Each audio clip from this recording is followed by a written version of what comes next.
As I was saying, you find that the snowshoe hare, their population increases first, which gives the lynx more prey, but then as the lynx reproduce, they eat more and more of these hares, which lead to a crash. And this is pretty consistent and occurs every 5 to 10 years. So here again, we have a spike in the snowshoe hare, followed by a spike in the lynx, and eventually it leads to a crash of both species. And this goes on and on. So don't just think of this occurring to just one species and they run out of food. It sometimes can be an interaction between two or more species. Now on the other side, there was a link to a YouTube video, and I recommend pausing around here and going to that link and watching the video. It's another example of a population that grows in a J-curve, and eventually over time it leads to a crash of the entire population. If you don't stop here, at least at the end of this lecture, be sure to go back and watch that video.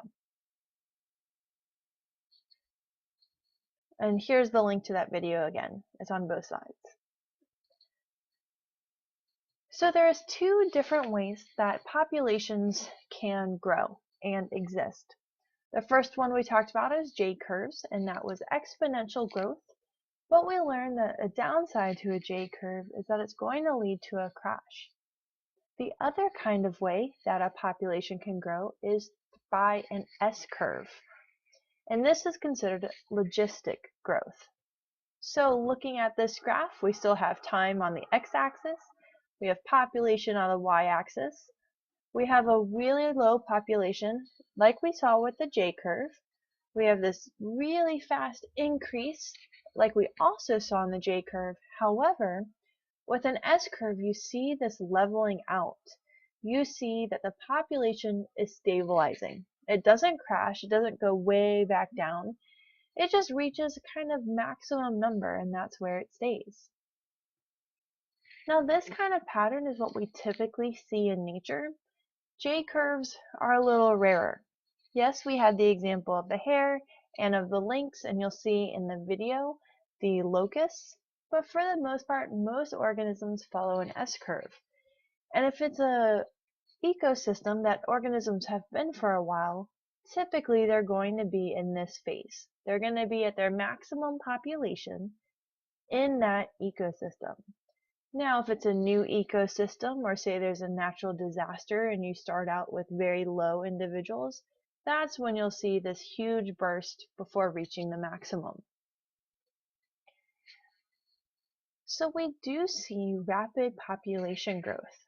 However, unlike the J-curve, where there really wasn't any environmental resistance, that's why they could keep growing up and up and up like this, S-curves, or logistic growth, is counteracted by environmental resistance.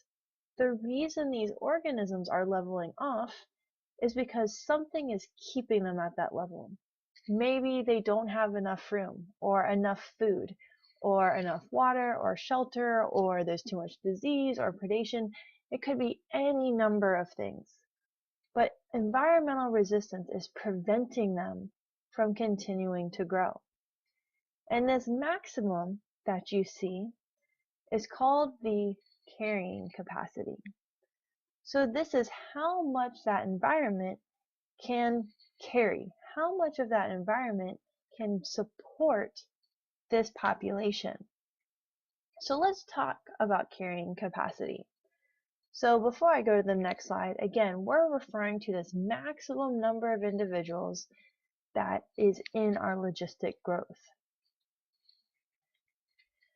So here, a very similar curve, still kind of have this S shaped, and over time we see this huge increase in population, but then environmental resistance kind of pushes that population down. It doesn't let it continue growing. Now it's not this nice beautiful flat blue line like you see here. Populations don't hit 500 individuals and that's where they constantly stay. It's not that one individual dies and one is born and that's it. Sometimes the population, which is shown in purple, will overshoot it and it'll have this mini crash. Not a crazy crash like we saw with the lynx and the hares, You have a small crash and it'll increase and go down, but as you can see, it stays right around the carrying capacity. It's not going very, very high or very, very low. Now, the carrying capacity is the number of organisms that an ecosystem, this could be a desert or a coral reef or a forest, it's the number of organisms that it can support indefinitely. And this is the key word right here, indefinitely. This essentially means forever. So if we think about deer in a forest, all right, let's say the carrying capacity for deer is 500 individuals. That's saying that that forest can support 500 deer for the rest of eternity. Now the key to this, the key for this indefinitely or this forever, is that the resources. So what do deer need? Deer need water, they're going to need food, they eat tree bark, they eat plants, they're going to need shelter.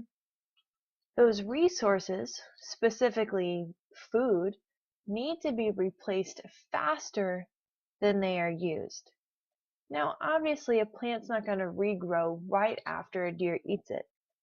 But if you have a really large forest, you'll have deer eating in one area, then they'll move to another area, and another area, and another area. And by the time they eat all of the vegetation in the forest, it's been a long enough period of time that some of that vegetation has already started growing back. Now, let's say you had horses on a pasture, and you had 100 horses in an area of your backyard.